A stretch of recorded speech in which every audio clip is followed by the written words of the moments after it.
আসসালামু আলাইকুম। আজকে দেখাবো আমরা কাটিং মেশিন নিয়ে যে সমস্ত সমস্যাগুলো ফেস করতে হয়। এই সমস্যাটা হচ্ছে আমি যত শক্তি দিয়ে সামনের দিকে মেশিনটা দেওয়ার চেষ্টা করতেছি, মেশিন সামনের দিকে যাচ্ছে না। তো আমরা এটার সমস্যাটা কি এবং এটা কীভাবে সমাধান করব এই ভিডিওতে সম্পূর্ণ দেখতে পারবেন। এবং আপনারা যারা ফ্যাক্টরি চালাচ্ছেন অথবা ফ্যাক্টরি নিয়ে ব্যবসা করবেন ভাবতেছেন, আপনাদের এই সমস্যাগুলো জানা খুব জরুরি। আমাদের কাটিং মেশিনের প্লেটটা নিচের দিকে ডাউন হয়ে গেছে, যার জন্য মেশিনটা একদমই সামনের দিকে যাচ্ছে না। আপনি এরকম হয়ে গেলে কিভাবে নিজে ঠিক করে ফেলবেন? অনেকে ভয়ে ধরে না, মেনটেন্যান্সের জন্য অপেক্ষা করতেছেন অথবা মেনটেন্যান্স আসলে আপনাকে বড় ধরনের সমস্যা ধরিয়ে দেয়। আপনি এটার জন্য প্রথমেই ছোট্ট একটা নাট আছে যেটা আপনি স্ক্রুড্রাইভার দিয়ে খুব সহজভাবে খুলে নিতে পারবেন।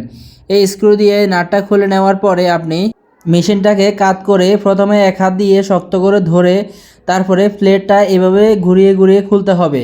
এটা দেখে আসলে বোঝার উপায় থাকে না যে এই প্লেটটা কীভাবে খুলতে হয়। মেশিনটা খুব শক্ত করে ধরে আপনি প্রথমে অনেক জ্যাম থাকতে পারে, তারপর আস্তে আস্তে এই প্লেটটা খুলে নিতে পারবেন। তারপরে আমি যে প্লেটটা কিনে আনছি ইস্টম্যানের, আমি 1 নম্বর একটা প্লেট কিনছি। নতুনরা প্রথমে যে ভুলটা করেন, এই প্লেটের মধ্যে অনেক ধরনের কোয়ালিটি আছে। 1400 টাকা থেকে শুরু করে 3000 টাকা পর্যন্ত আছে। তো 1400 টাকা 1600 টাকা এই সমস্ত দামের মধ্যে যে প্লেটগুলো পাওয়া যায়, আপনারা এগুলো না নেওয়ার জন্য আমি বলবো।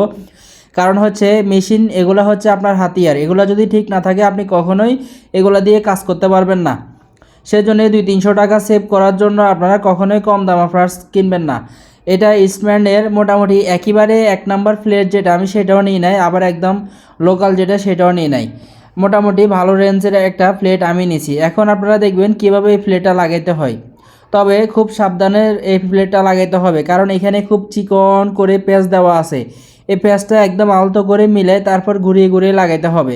এই পেঁচটা যদি আপনি সঠিক মতো ধরাইতে না পারেন, গায়ের জোর দিয়ে যদি প্রথমেই শুরু করেন, তাহলে পেঁচগুলো নষ্ট হয়ে যাওয়ার সম্ভাবনা থাকে।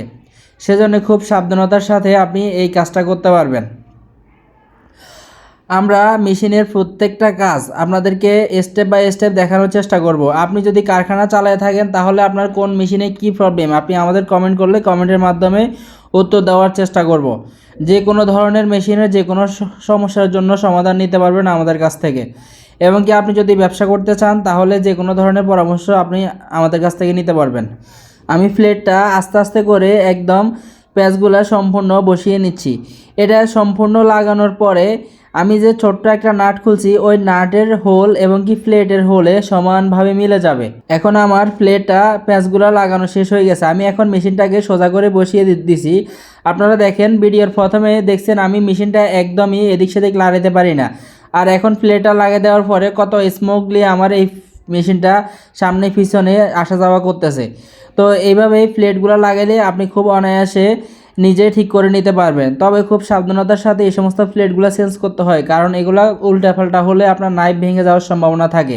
এবং এই প্লেটের যে ভিতরে প্যাঁচ থাকে, এই প্যাঁচটা কেটে গেলে আপনি আবার লেদ মেশিনে নিয়ে আবার নতুন করে প্যাঁচ করানোটা অনেক ব্যয়বহুল একটা খরচের ব্যাপার আছে, আবার এটা কষ্ট অনেক ঝামেলারও ব্যাপার সেবার আছে। তো আমি নাটটা আবার এইখানে লাগাই দিছি। এখন দেখতেছেন আমার প্লেটটা লাগানো একদম কমপ্লিট হয়ে গেছে। তো অনেকে আবার সমস্যাগুলো না বুঝে আপনারা কি করেন, হুইল যে চাকা থাকে 4টা, চাকাটা চেঞ্জ করে ফেলেন। আসলে আপনার থেকে আগে বুঝতে হবে কি আমার চাকাগুলো জাম হয়ে গেছে নাকি আমার প্লেটটা ডাউন হয়ে গেছে। তো এটা আপনারা নিশ্চিত হয়ে তারপর প্লেটটা পাল্টাবেন। নিয়মিত আমাদের ব্যবসায়িক টিপস পেতে চ্যানেলটি সাবস্ক্রাইব করে থাকুন। যারা ফেসবুক থেকে দেখতেছেন তারা পেজটি ফলো দিয়ে পাশে থাকুন। ধন্যবাদ।